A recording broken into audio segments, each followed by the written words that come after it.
আসসালামু আলাইকুম বন্ধুরা, আপনারা সকলে কেমন আছেন? আলহামদুলিল্লাহ, আমি অনেক ভালোই আছি।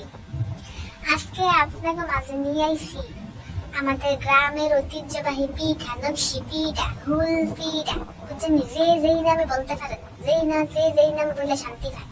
ছোট বড় সকলকে মিলে বানাইতেছি, বল বাড়ি থালা প্লেট যা আছে সব বিছাই দিছি। এবার ছোট বড় সবাই মিলে বানাও। এই পাতলা পাতলা কইরা সুন্দর করে নকশি করে ফুল কইরা আমরা এই পিঠাটি বানাইতেছি। এই পিঠাটারে হুল পিঠা কয়। এই পিঠাটারে আমরা বানাইয়া এটারে সুন্দর করে তাইলা তারপরে এইটারে রোদ্রে শুকাইতে দিয়ে দিছি। বুঝেননি, রোদ্রে শুকাইতে দিছি, যে সুন্দর করে বিছে ছড়াই দিছি। এখন রোদ্রে শুকাইবো, রোদ্রে শুকাই বাজলে খুব সুন্দর ফুলে। এখন বানাইতেছি আমরা নকশি পিঠা। অনেকে বলে দু ভাজা পিঠা, আবার অনেকে বলে নরসিংদী পিঠা। কারণ নরসিংদী এলাকায় এই পিঠাটা বেশি বানায়, প্রচলিত। এই জন্য আমরা এই পিঠাটা বানাই দিছি। এখন ভাজার পালা, এখন ভাজতেছে। মাটির চুলায় সুন্দর আগুন ধরাই দিছি। ধরাই দিয়ে এখন সুন্দর তেলের মধ্যে লাইরা চাইরা ভাইজা লইতেছি। ভাইজা এটারে প্রথমে এক ভাজা দিয়া আবার এটা শিরার দিতে হইব। শিরার আগে আবার আরেকটা ভাজা দিতে হইব।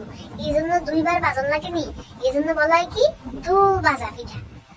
তো শিরার মধ্যে দিয়া এই পিঠাটা খাইলে যে এত স্বাদ হয়, এত স্বাদ হয় কি কইতাম। না খালি কেন্দ্রে বুঝবেন, বানায় খাইবেন, তারপরে না বুঝবেন স্বাদটা। যাক, এখন শিরার মধ্যে যে দিমু এটা আবার আরেকদিন ভিডিওতে দেখামু। সেই জন্য এই ভিডিওটা দেখতে হইলে কিভাবে শিরার দিই আমার চ্যানেলে সাবস্ক্রাইব করতে হবে, পাশে থাকতে হবে।